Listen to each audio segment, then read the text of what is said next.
สวัสดี FC หมดทุกคนมื้อนี้พอดีมีเวลานิดหนึ่งนะแล้วก็พอดีสั่งมาได้เครื่อง3ชุดมาเลยสิมารีวิวให้ลูกค้าเบิ่งเพื่อลูกค้าคนใดสนใจติดต่อมาหาบอกทำอิฐนี่จะเป็นของฟักตอตัวนี้นะของฟักตอของไส้งอนเนาะตัวนี้เนี่ยเนาะก็ผลิตจะเป็นปี2025เนาะเดือน12นี้ถือว่าไทยกลางปีนี้เนาะตัวนี้เราจะเป็นเราที่เคยาว12ยาว50เซนติเนาะขอโทษเนาะยาว50เซนติ12เกลียวรับประกันเรา6เดือนให้อันนี้นะวาล์วจะเป็นวาล์วกลิแก๊สสีขาวเนาะตัวนี้จะเป็นวาล์วมาใหม่ทางถ้าเป็นทางคาร์บอน 0.5 นี่นะงามๆเลยเนาะแล้วก็เบาแฮงอันนี้นะสุดยิ่งกันน้อยอันนี้นะสุดยิ่งน้อยเพื่อให้คนเฒ่าเนาะคนเฒ่าเพิ่นว่าคนมีอายุหน่อยนึงเอาไปน้ำใส่เนี่ยจะโอเคเนาะเวลาขึ้นภูลงภูก็สบายอันนี้นะตัวนี้ท้ายนี่พักได้เนาะพักได้แล้วก็แต่ว่าท้ายนี่ดึงเข้าดึงออกบ่ได้เนาะตัวท้ายใหญ่นี่ดึงเข้าดึงออกได้แล้วก็พักได้อีกเนาะตัวนี้ก็เวลาเข้าปลาก็ข้อเสียเนาะตัวนี้นะเวลาเข้าปลาก็มักเกาะแต่ว่าตัวนี้ก็ดีคือเบาแฮงตัวที่ท้ายใหญ่นี่บ่เกาะแต่มันหนักตัวท้ายใหญ่นะเพื่อลูกค้าตัดสินใจเอาเนาะบางนี้ลูกค้าคนใดสนใจก็ติดต่อมาหาเนาะบางนี้ยังบ่ได้มีไผจองเนาะตัวนี้นะงามๆแจ่มๆเลยเนาะต่อไปจะเป็นบล็อกที่2บล็อกที่2นี่ก็เป็นฟักตอคือกันเนาะเดี๋ยวสิมาว่าไวๆให้เลยเนาะตัวนี้ว่าเป็นวาล์วกลิแก๊สถังคาร์บอน 0.5 เนาะเราจะเป็นเราที่เค12เกียวบล็อกนี้เป็นของลูกค้าคนนึงทั้งเมืองใหม่เลยเนาะเราจงมาแล้วนี่นะ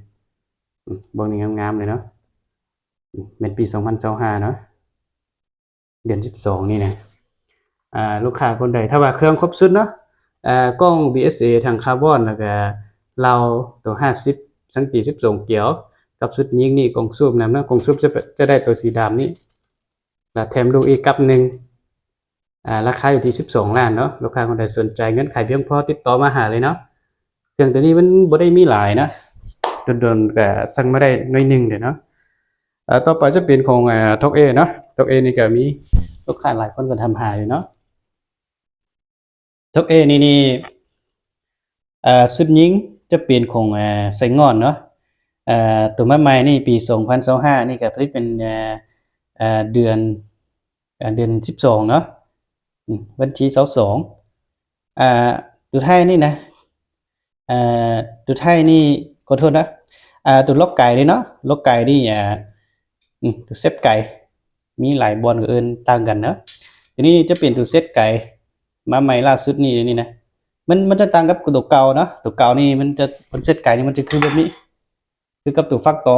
แต่ว่าตัวนี้จะมาใหม่นะตัวเซตไก่มันจะต่างเลยนะบ่ได้หั่นกิ๊บมือนี่นะวาล์วจะเป็นวาล์วกลิแก๊สวาล์วสีขาวเนาะทางนี้เป็นทางคาร์บอนเราจะเป็นเราที่เก้ยาว12เกี่ยวนะตัวนี้ด้านไซกล้องมักโปรนี่ราคาอยู่ที่11,500,000ลูกค้าคนไหนสนใจก็ติดต่อมาหาเนาะได้ซูบได้ซูบจะเป็นคือสีดำนี่แจ่มๆเลยเนาะใครอยากได้ไปไว้เสื้อก็ติดต่อมาหาเครื่องก็บ่ได้มีหลายนะโดนๆก็สั่งมาได้เถื่อนึงเด้อเนาะตามนี้นะลูกค้าคนใดสนใจเงื่อนไขเพียงพอก็ติดต่อมาหานะ